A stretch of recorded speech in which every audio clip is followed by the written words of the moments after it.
Hello students, सैनिक ITI YouTube channel में आप लोगों का स्वागत है। मैं आपका इंस्ट्रक्टर प्रदीप कुशवाहा एक बार फिर एम्प्लॉयबिलिटी स्किल यानी कि रोजगार कौशल की क्लास लेकर आपके सामने हूँ। और ये जो क्लास है ये फर्स्ट ईयर ऑल ट्रेड के लिए है। ये जो क्लास है ये फर्स्ट ईयर ऑल ट्रेड के लिए है। जैसा कि पिछली कक्षाओं में मैंने आप लोग को मॉड्यूल 1 मॉड्यूल 2 पढ़ा दिया है और उसी क्रम में मॉड्यूल 3 पढ़ा रहे हैं। मॉड्यूल 3 में आप लोग देखेंगे कि मैंने पिछली कक्षा में आप लोग को मॉड्यूल 3 में 3.1 पढ़ाया था, 3.2 और 3.3 पढ़ाया था। तो ये 3 पॉइंट जो है 1, 2 और 3 ये हमने कंप्लीट कर लिया है। और आज जो है बाकी के 3.4, 3.5, 3.6 अलग अलग हम इसे कंप्लीट करेंगे। तो इसमें हमने क्या पढ़ा था, 21वीं सदी में रोजगार कौशल के बारे में पढ़ा था और सेल्फ नॉलेज के बारे में पढ़ा था, व्यवहार मतलब बिहेवियर एंड एटीट्यूड के बारे में पढ़ा था। अब आज हम पढ़ेंगे आलोचनात्मक चिंतन। क्रिटिकल थिंकिंग होती है और डिसीजन मेकिंग, उसी को बोलते हैं आलोचनात्मक चिंतन एंड डिसीजन मेकिंग। उसी के बारे में आज हम पढ़ेंगे। तो आलोचनात्मक चिंतन और निर्णय लेना। आलोचनात्मक चिंतन जैसे कि इसको बोला जाता है आपका क्रिटिकल थिंकिंग।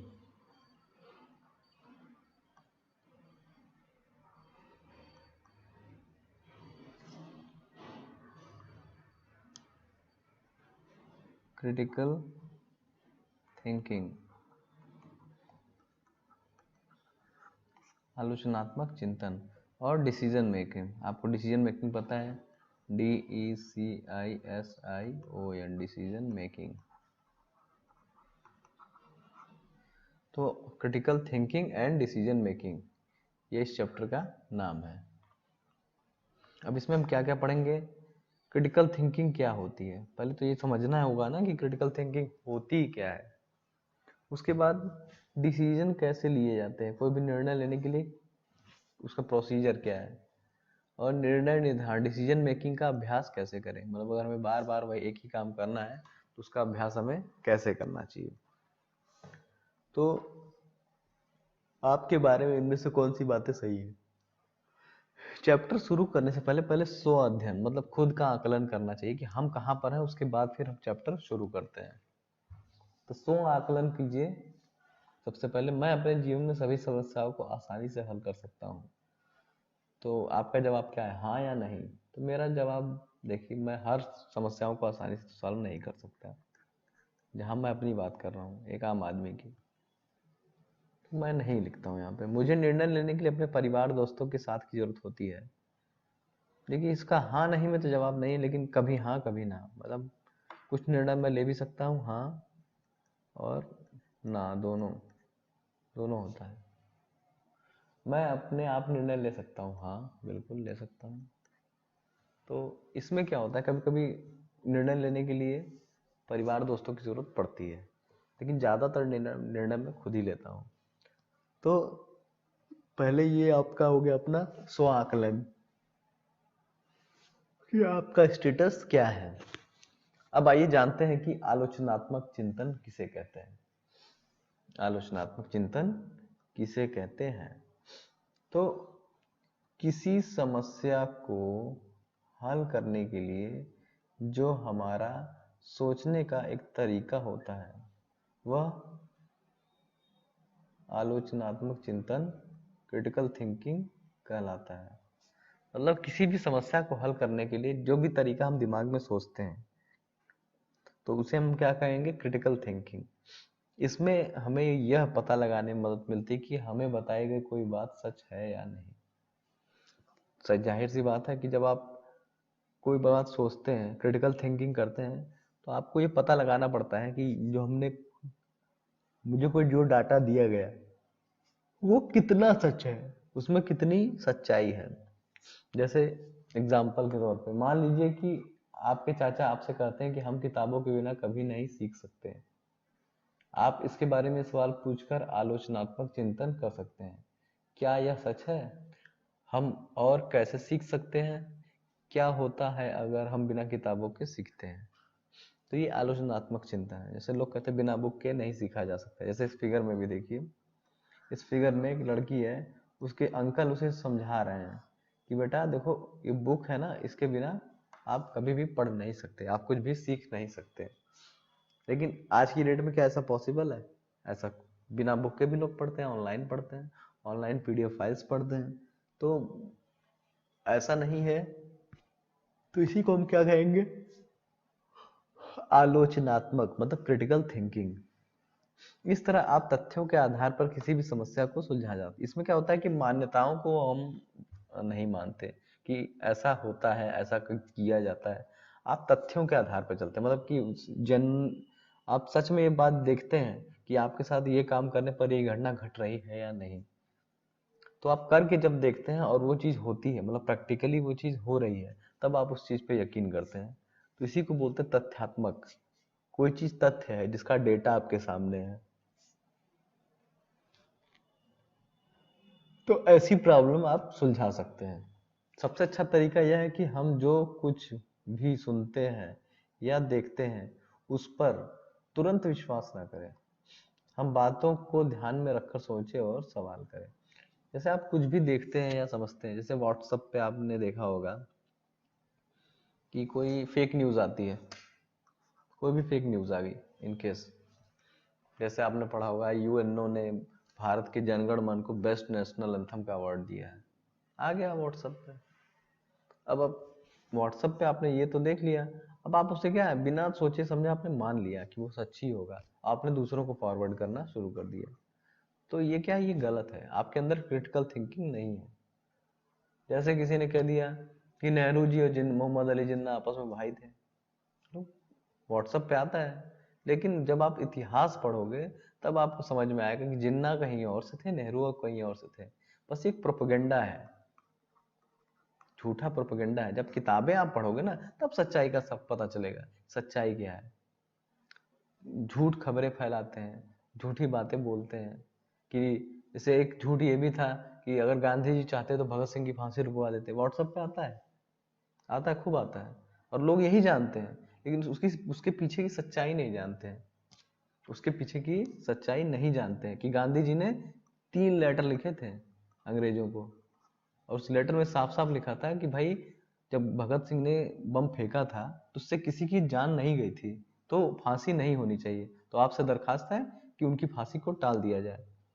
तो अंग्रेजों ने रिप्लाई में भेजा था उन्हें भी लेटर कि अगर भगत सिंह जो बम फेंका है उसके लिए माफी मांग लें, माफी मांग लें कि हम जो काम किए हैं उसके लिए माफी चाहते हैं, तो उनकी फांसी की सजा टाली जा सकती है। लेकिन जब ये बात भगत सिंह के पास गई तो भगत सिंह ने एकदम माफी मांगने से ही मना कर दिया कि भाई मैंने जो किया है उस पर मुझे गर्व है। तो भगत सिंह का अपना स्टैंड बिल्कुल सही था कि उन्होंने जो किया, जो संदेश देना चाहते थे, और गांधी जी अपनी जगह सही थे कि गांधी जी ने कोशिश की।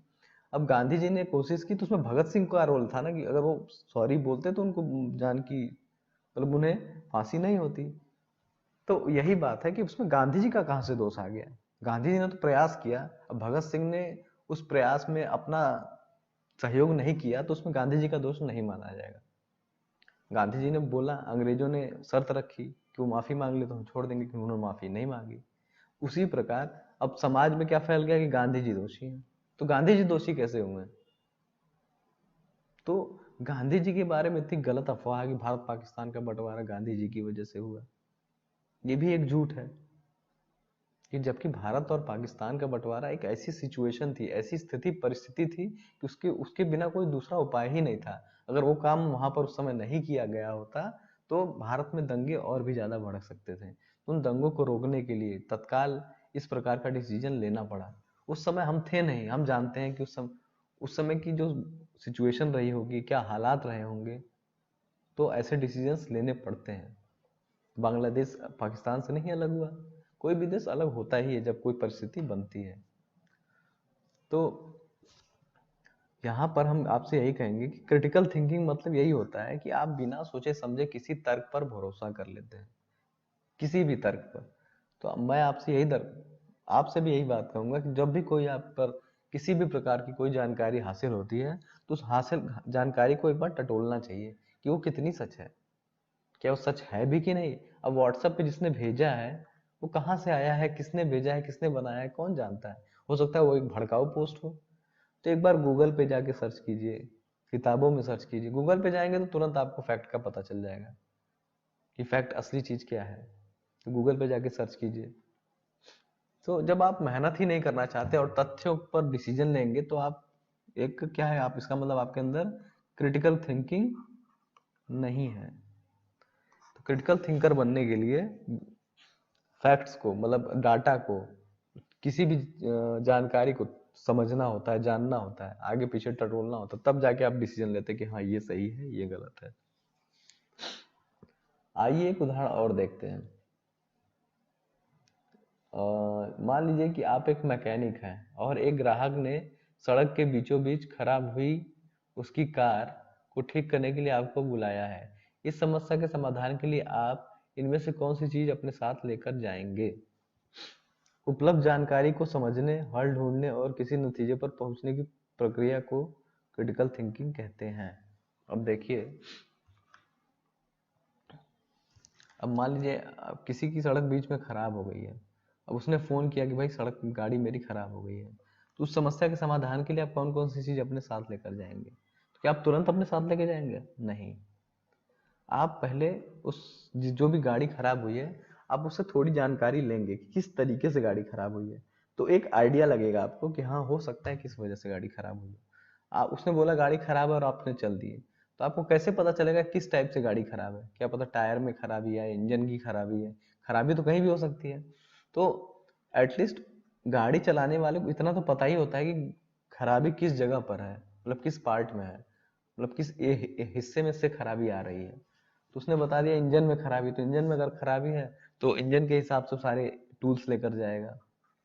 अगर टायर खराब है, पंचर हो गया है, तो वो टायर जो पंचर चेंज होता है उसके हिसाब से मटेरियल लेके जाएगा। क्योंकि टूल्स बहुत सारे होते हैं और एक बीच सड़क पर ढेर सारा टूल्स ले जाना पॉसिबल नहीं है।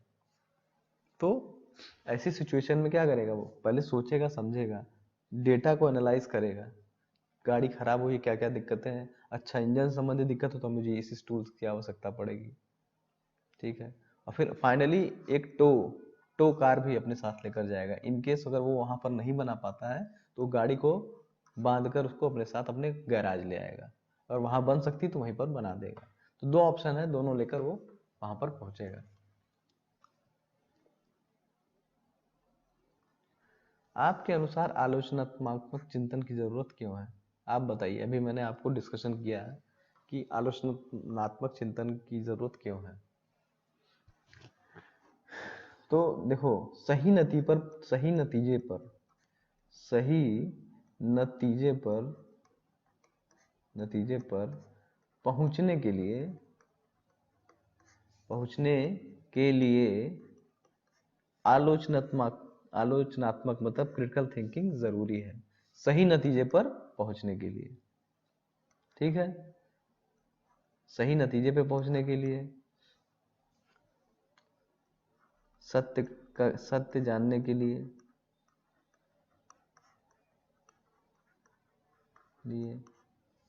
और तीसरा भ्रम को दूर करने के लिए। भ्रम को दूर करने के लिए।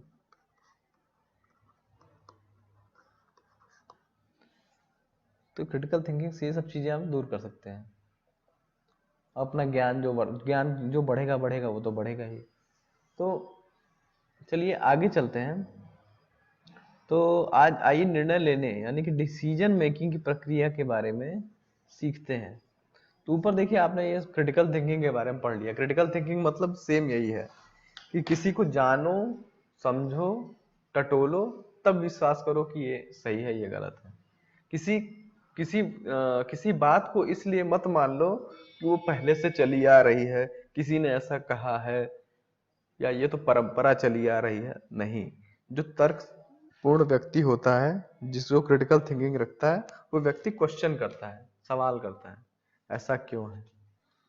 जब तर्क की कसौटी पर सही उतरता है तब उसे कहता है कि हाँ ये बात सही है या ये बात गलत है।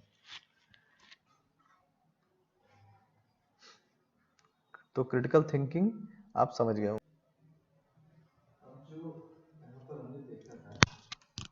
हमने देखा कि जो मैकेनिक वाला प्रॉब्लम था कि एक गाड़ी खराब हो गई है और मैकेनिक को वहाँ पर उसे सॉल्व करना है, तो डिसीजन आप कैसे लेंगे। तो यहाँ पर क्या है कि उपलब्ध जानकारी को समझने, हल ढूंढने और किसी नतीजे पर पहुंचने की प्रक्रिया को आलोचनात्मक चिंतन कहते हैं।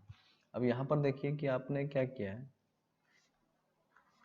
डिसीजन मेकिंग कैसे लेंगे। सबसे पहले समस्या को पहचानें, आपको समस्या को पहचानना होगा, समस्या क्या है। उसके बाद विकल्प, ऑप्शन ढूंढना पड़ेगा, कौन कौन से ऑप्शन है जिसके द्वारा हम इसे सॉल्व कर सकते हैं। ऑप्शन बहुत सारे होते हैं, तो आपको सबसे बेस्ट ऑप्शन ढूंढना है जो आपकी किफ़ायती भी हो और सबसे कम समय में हो जाए। सबसे अच्छे विकल्प का चयन करें। जैसे विकल्प यहाँ पर 3-4 दिए हुए हैं, आप किसी एक विकल्प का चयन करेंगे। उसके बाद अपने निर्णय को लागू करें, जो भी आपने डिसीजन लिया उसे इम्प्लीमेंट करना है और अपने निर्णय का मूल्यांकन करें और उसे सीखें। जब आप उसे जो डिसीजन लिया फिर जब वहाँ आपने जाकर कार्य किया और जो उससे रिजल्ट आया, तो उससे आप क्या सीखें कि आगे से मुझे इस कार्य को और बेहतर तरीके से कैसे करना है, या ये काम नहीं, इसकी जगह मुझे कुछ और डिसीजन लेना चाहिए था। तो यही होता है डिसीजन मेकिंग। जब भी आपको डिसीजन लेते हैं, वो सही हो या गलत हो, या आधा सही हो आधा गलत हो, उससे हम सीखते हैं कि आगे से हमें अगर ऐसी सिचुएशन आती है तो हमें किस प्रकार का डिसीजन लेना चाहिए। तो अनुभव भी बहुत सारी चीज़ें दिखलाता है कि डिसीजन मेकिंग में बहुत बड़ा रोल निभाता है। अब प्रिया देखो अपने कैरियर के बारे में कैसे डिसीजन लेती है। मैं उलझन में हूँ कि कौन सा ITI कोर्स करूँ, मुझे ड्राइंग और पेंट करना पसंद है, मुझे यह करके बहुत खुशी होती है। इसको क्या है, ड्राइंग करना और पेंटिंग करना पसंद है, ड्राइंग और पेंटिंग, ये दोनों चीज़ें करना बहुत पसंद है। मेरे चाचा कहते हैं कि कंप्यूटर के क्षेत्र में काम करने का बहुत फ़ायदा है, मैं डेटा एंट्री और प्रोग्रामिंग सीख सकती हूँ, ऑफिस असिस्टेंट बन सकती हूँ या डेस्कटॉप पब्लिशिंग सीख सकती हूँ।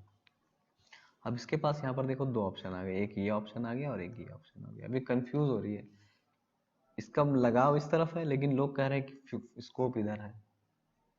यहाँ पर क्या है, लगाव, और यहाँ क्या है, स्कोप।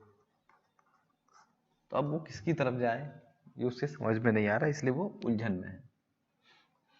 मैंने ग्राफिक डिजाइनर बनने के लिए डेस्कटॉप पब्लिशिंग सीखने का निर्णय लिया, यह मेरे लिए सबसे अच्छा विकल्प है क्योंकि मैं डिजिटल आर्ट सीख सकती हूँ और इससे मुझे अपनी पसंद का काम करने में भी मदद मिलेगी।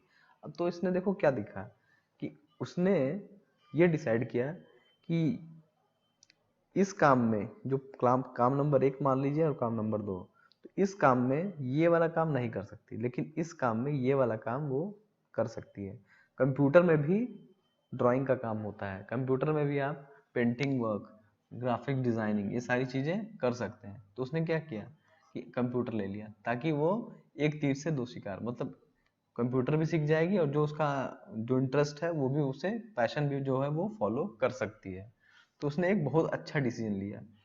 देखो डिसीजन यस नो में नहीं होता, डिसीजन कभी कभी ऐसा होता है कि हमें यस नो को मिक्स करके कोई तीसरा डिसीजन निकालना पड़ता है। तो कभी कभी डिसीजन यस या नो में ना लेते हुए, अब इसने यस नो नहीं लिया, उसने क्या किया, दोनों डिसीजन को आपस में मिक्स करके आपस में कोई तीसरा डिसीजन निकाल लिया। तो उसने ड्राइंग पेंटिंग भी चुन ली प्लस अपना, तो तीसरा रास्ता उसने चुन लिया। तीसरा रास्ता क्या है, सही था उसके लिए। कुछ चीजें उसमें उसको चाहिए थी, कुछ चीजें उसमें, तो दोनों को मिलाकर जो सही लगा उसने ले लिया। आपने अपने ITI में किस कोर्स को करने का निर्णय लिया। मान लीजिए कि यहाँ पर मैंने फिटर को करने का निर्णय लिया कि मैं ITI फिटर से करूँगा। तो आइए जानते हैं डिसीजन मेकिंग कैसे सीखें। आपके ITI कोर्स के बाद आपको अलग शहर में नौकरी मिल जाती है, आपका परिवार खुश है कि आपके पास नौकरी है, लेकिन आप दूसरे शहर में नहीं जाना चाहते। आप अपनी समस्या का समाधान करने के लिए डिसीजन मेकिंग के चरणों का उपयोग करेंगे। अब मान लीजिए एक सिचुएशन है कि आप तो फिटर से करना चाह रहे हैं, लेकिन जैसे अपना क्षेत्र जो है पूर्वांचल, गाजीपुर, वाराणसी, जो भी क्षेत्र है, अब यहाँ पर आपने फिटर से अगर कर लिया, ठीक है, लेकिन आपका मन तो फिटर से करने का था, लेकिन जो यहाँ पर स्कोप है, स्कोप क्या है फिटर का, नहीं है, बहुत मतलब कि ना के बराबर है। अगर आप यहाँ फिटर से एक स्किल्ड कारीगर बन भी जाते हैं तो नौकरी तो नहीं है यहाँ पर, नौकरी नहीं है फिटर से, मतलब बहुत यहाँ कोई स्कोप है, क्योंकि ये कृषि प्रधान क्षेत्र है और यहाँ इंडस्ट्रीज क्या है, बहुत ही कम है। फिटर की रिक्वायरमेंट वहाँ होती है जहाँ पर इंडस्ट्रीज होती हैं, ठीक है। तो जहाँ पर क्या होती है, इंडस्ट्रीज होती हैं। तो आपने फिटर तो ले लिया कि भाई हम फिटर से ही करेंगे, लेकिन यहाँ पर क्या इंडस्ट्री नहीं है, तो फिटर से कर भी लेंगे तो आपको नौकरी कैसे मिलेगी? तो इसके लिए आपको क्या करना पड़ेगा, घर से बाहर जाना पड़ेगा। दिल्ली, गुड़गांव,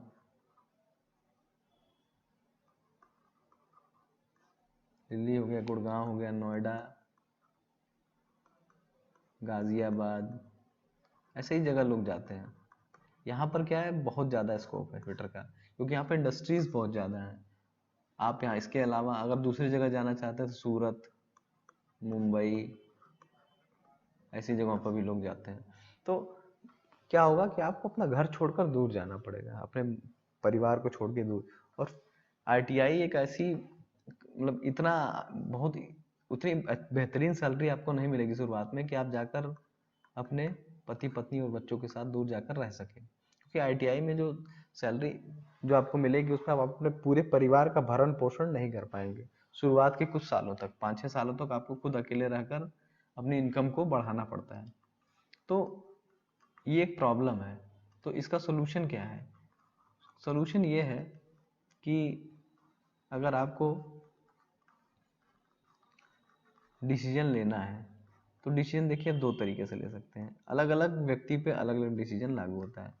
पहला, या तो आप डिसाइड ये करें कि मैं फिटर करने के बाद नौकरी ना करके अपनी खुद की शॉप खोलूंगा, खुद की शॉप, कोई ऐसी शॉप जो इससे संबंधित हो, जिसमें आप लेथ मशीन चला रहे हो, मशीनिंग का काम कर रहे हो, तो वहाँ पर आप फिटर से काम कर सकते हैं। या फिर आपको फिटर करने के बाद, फिटर से आप ये करके सीटीआई करना चाहते हैं, सीटीआई करने के बाद आप क्या करेंगे, टीचिंग की तैयारी करेंगे, टीचिंग, गवर्नमेंट जॉब में, गवर्नमेंट जॉब में टीचिंग की तैयारी कर सकते हैं। तो क्या डिसीजन मेकिंग ये भी है कि फिटर के बाद आप सीटीआई कर सकते हैं, फिटर के बाद सीटीआई करके टीचिंग की तैयारी गवर्नमेंट जॉब में, जो टीचर्स इंस्ट्रक्टर की जो भर्ती आती है वो इसके बाद आती है। तो एक डिसीजन ये भी हो सकता है। और अगला डिसीजन क्या है कि जो उत्तर प्रदेश सरकार है, उत्तर प्रदेश सरकार के यूपीपीसीएल में जो है इलेक्ट्रिकल से रिलेटेड भर्तियां ज़्यादा आती हैं, क्योंकि वहाँ पर बिजली का काम होता है। तो ज़्यादातर लोग इलेक्ट्रिकल, जहाँ जो है इलेक्ट्रिकल, इलेक्ट्रिकल से अगर आप आईटीआई करते हैं तो आपको इसका फ़ायदा मिलेगा, क्योंकि इलेक्ट्रिकल से आईटीआई करने के बाद जो आपका क्षेत्र है वहाँ पर आपके दो फायदे हैं। पहला कि गवर्नमेंट जॉब की वैकेंसी जो है वो आती रहती है, और दूसरा फायदा ये है कि यहाँ से इलेक्ट्रिकल से करने के बाद आप वायरिंग का काम सीख जाते हैं, वायरिंग। तो आप जो घरों की वायरिंग होती है, क्योंकि ये काम जो भी व्यक्ति घर बनवाएगा उसे अपने घर की वायरिंग करवानी ही होगी, तो वायरिंग का काम अगर आप सीख गए तो अच्छे पैसे आप कमा सकते हैं। तो यहाँ पर क्या जॉब भी है आपके पास, मतलब अगर आपको सरकारी नौकरी नहीं भी मिलती है तो आप अपना खुद का वायरिंग का काम शुरू करके आप अपनी जीविका चला सकते हैं, अच्छा खासा इनकम कमा सकते हैं। या फिर कोई अपनी दुकान खोल ली जो इलेक्ट्रॉनिक इक्विपमेंट की रिपेयरिंग करता हो, खुद की शॉप खोल सकते हैं। तो यहाँ पर कई ऑप्शन है, तो इलेक्ट्रिकल से यहाँ पर करने के कई ऑप्शन है। तो आप क्या चुनाव करेंगे वो आप पे डिपेंड करता है। जैसे आपको अगर बाहर जाना है तो आप फिटर से भी कर सकते हैं, लेकिन आपको यहीं रहना है, आप चाहते हैं अपने क्षेत्र में रहना, तो आप यहाँ पर इलेक्ट्रिकल से अगर आईटीआई करेंगे तो उसका आपको बेनिफिट मिलेगा।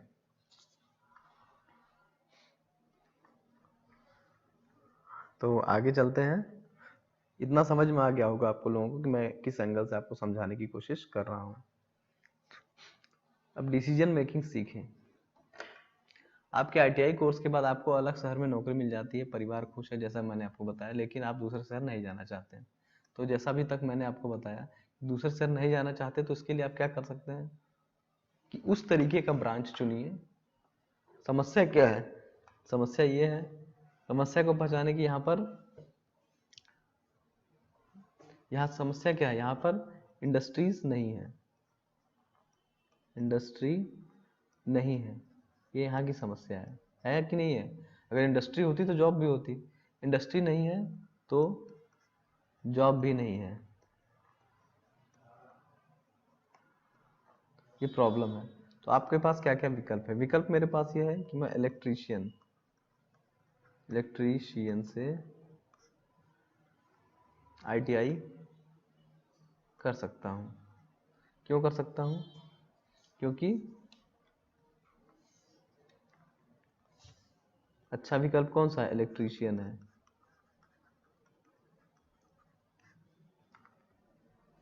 क्यों है? क्योंकि यहाँ पर जॉब के लिए भी स्कोप है, शॉप के लिए, दुकान भी खोलने के लिए स्कोप है, और गवर्नमेंट जॉब के लिए भी स्कोप है। मतलब ये तीनों स्कोप यहाँ पर इसके लिए अवेलेबल है। आप इस विकल्प को अमल में कैसे लाएंगे? इस विकल्प को अमल में लाने के लिए आपको क्या करना है? ITI का फॉर्म डालना है और इलेक्ट्रीशियन का चुनाव करना है और आपको पेपर देना है। पेपर देने के बाद आपका चुनाव हो जाता है तो आप वहाँ पर ITI में जाकर 2 इयर्स ट्रेनिंग करेंगे। ट्रेनिंग करने के बाद फिर आपको जो भी कार्य तीनों में से करना है। तो इससे आपने क्या सीखा? इससे आपने ये सीखा कि समय और स्थान के अनुसार निर्णय लिया।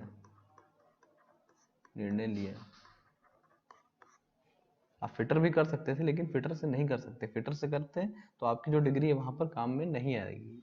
ऐसे क्षेत्रों में जहाँ ग्रामीण इलाका है, कृषि प्रधान एरिया है, वहाँ पर फिटर की जो डिग्री होती है वो काम में नहीं आती है, बहुत ना के बराबर। मतलब है स्कोप, लेकिन ना के बराबर स्कोप है। लेकिन इलेक्ट्रीशियन में क्या है, अगर आप इलेक्ट्रीशियन से करते हैं तो वहाँ पर बहुत सारा स्कोप है। अब जैसे मान लीजिए कि आप फिटर से नहीं कर पाए तो कोई दुख नहीं है, आप मैकेनिक से कर लीजिए। मोटर मैकेनिक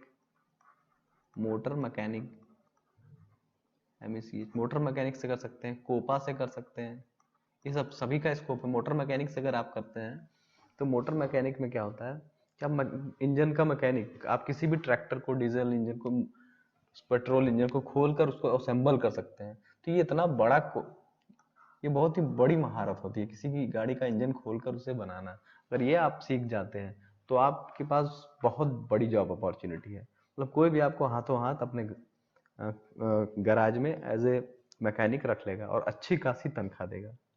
ये मान के चलिए कि आप 25 से 30 हज़ार रुपये महीना आसानी से कमा सकते हैं अगर आप एक अच्छे मोटर मैकेनिक बन गए तो ये सारी जॉब उसमें फेल है। तो मोटर मैकेनिक का कोर्स भी आप कर सकते हैं, उसमें आप फिटर से संबंधित सारी जॉब भी हासिल कर लेंगे। तो अगर आपको फिटर से करना है लेकिन स्कोप नहीं, तो मोटर मैकेनिक बन जाइए। तो डिसीजन मेकिंग क्या है कि उससे संबंधित कार्य और किस किस ब्रांच में है तो उसमें खोजिए, और जिसका स्कोप भी है, तो दोनों आपका काम सॉल्व हो जाएगा। तो मैंने बोला क्या, यस नो में डिसीजन नहीं होता, कोई तीसरा ऑप्शन चुनना पड़ता है। तीसरा ऑप्शन, दोनों को मिलाकर, दोनों को मर्ज किया हमने कि हमको फिटर भी चाहिए था और दूसरे में नहीं है तो हमने मोटर मैकेनिक चुन लिया। मोटर मैकेनिक में भी जब आप जाएंगे तो सारे काम फिटर से संबंधित बहुत सारे 50% काम आपको वहां पर करने पड़ेंगे। फाइल चलानी होगी, उससे संबंधित ट्रेड थ्योरी पढ़ना पड़ेगा। तो इस तरीके से आप ये कार्य कर सकते हैं। तो इस तरीके से डिसीजन हमेशा ना जल्दबाजी में नहीं लेना चाहिए, सोच समझ के, नजाकत को समझ के इस तरीके से हमें डिसीजन लेना चाहिए। अब क्या है, यहाँ पर एक्टिविटी टाइम है, ये क्लासरूम के लिए है। क्या आप अपनी नौकरी, इसमें कई ग्रुप बना लेंगे क्रिटिकल थिंकिंग के लिए। क्या आपको नौकरी करनी चाहिए, ITI कोर्स के बाद पढ़ाई जारी रखनी चाहिए? देखिए, वो डिपेंड करता है आपकी सोच पर। अगर आपको चाहिए कि आप जल्दी से कमाना चाहते हैं और अपने परिवार की मदद करना चाहते हैं तो ITI के बाद आप नौकरी कर लीजिए।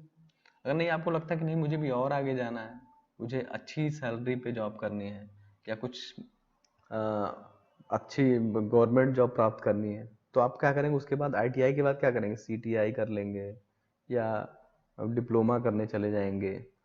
बहुत सारे ऑप्शन हैं। CTI कर लेंगे, डिप्लोमा कर लेंगे, तो उसके बाद आप जेई की तैयारी कर सकते हैं, इंस्ट्रक्टर की तैयारी कर सकते हैं। तो कई ऑप्शन है आपके पास। आपके लिए कौन सा करियर सबसे सही रहेगा ये आप पे डिपेंड करता है। सबके लिए क्वेश्चन अलग अलग है, ये मतलब इसका जवाब अलग अलग होगा, सबका एक जवाब नहीं होगा।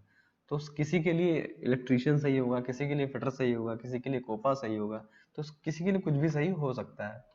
तो इसमें बहुत वो हर व्यक्ति अपने अनुसार अपनी स्थिति के अनुसार सोचेगा कि मैं किस चीज में मेरा कौशल सबसे अच्छा है। मान लीजिए कि मेरा कौशल कंप्यूटर की नॉलेज मुझे बहुत अच्छी है, तो मैं कोपा चुनूंगा ना, क्योंकि कोपा में मेरा कंप्यूटर की नॉलेज अच्छी भी है।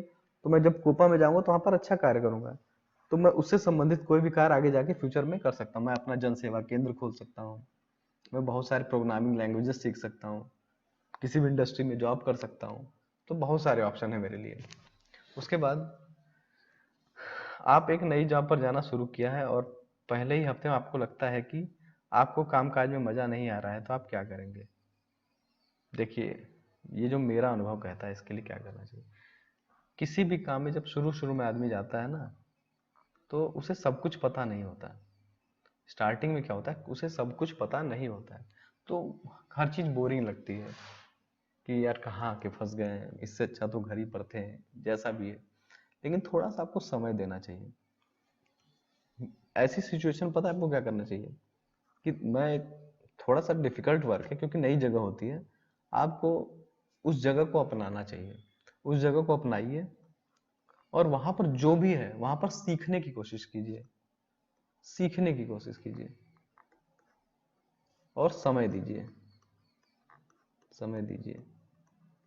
वहाँ के स्टाफ से घुलिए मिलिए, वहाँ के रहन सहन, वहाँ के वातावरण को जानने की कोशिश कीजिए। क्योंकि आप कोशिश ही नहीं करेंगे तो खराब तो लगेगा ही। जैसे कि आपको मैंने कोई खाना दे दिया तो मैं नहीं खाऊंगा, बार बार मैं आपको इंसिस्ट कर रहा हूँ एक बार खा के देखिए, अब पर मैं नहीं खाऊंगा, मुझे भूख नहीं है, मुझे भूख नहीं, लेकिन एक बार चख के तो देखिए, क्या पता वो अच्छा लगे आपको। जब आप उसे चखा तो आपको लगा यार ये तो अच्छी बात है, मैं फालतू में इतनी देर से मना कर रहा था। जैसे छोटे छोटे बच्चे होते हैं, उनको जब खाने को कोई चीज़ दो तो खाते नहीं है, तो जबरदस्ती एक टुकड़ा उनके मुंह में डाल देते हैं। जब उसे चबाते हैं तब उनको रियलाइज होता है कि यार ये तो अच्छी चीज़ है, मैं बेमतलब में मना कर रहा था। तो सेम यही कंडीशन यहाँ पर होती है कि मैं ये नहीं बोलता कि हर जगह एकदम सही होता है, कभी कभी गलत जगह भी होती है।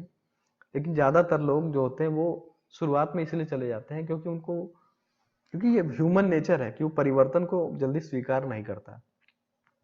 परिवर्तन को स्वीकार करना ह्यूमन का नेचर है ही नहीं।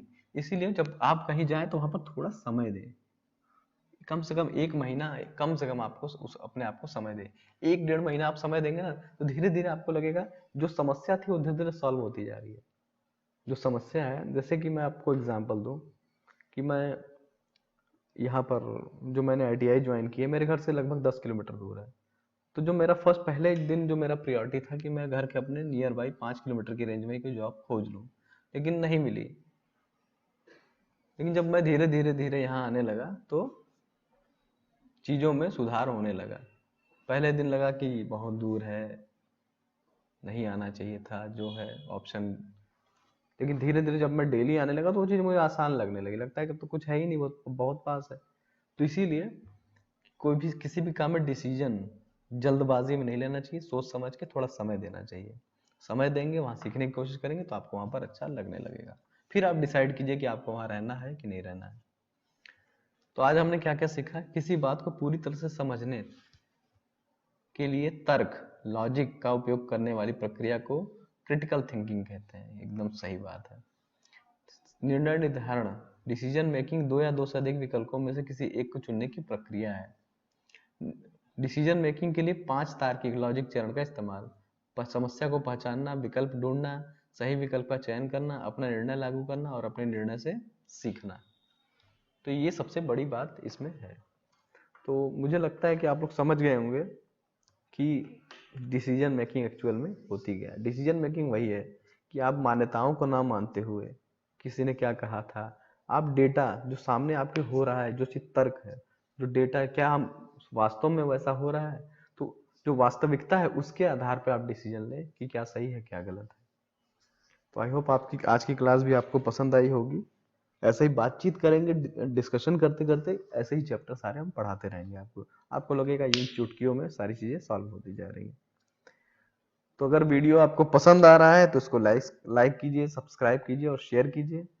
और अपने दोस्तों से भी कहिए कि ITI सैनिक ITI यूट्यूब चैनल पे जाएं और वहां पर आपके कोर्स से रिलेटेड ढेर सारे कंटेंट हैं हर सब्जेक्ट के, तो वहां पर जाकर स्टडी करें, जो आपके आने वाले एग्जाम्स के लिए, जो मल्टीपल चॉइस क्वेश्चन वाले एग्जाम होंगे उसके लिए बहुत ही लाभकारी होंगे। तब तक के लिए गुड बाय।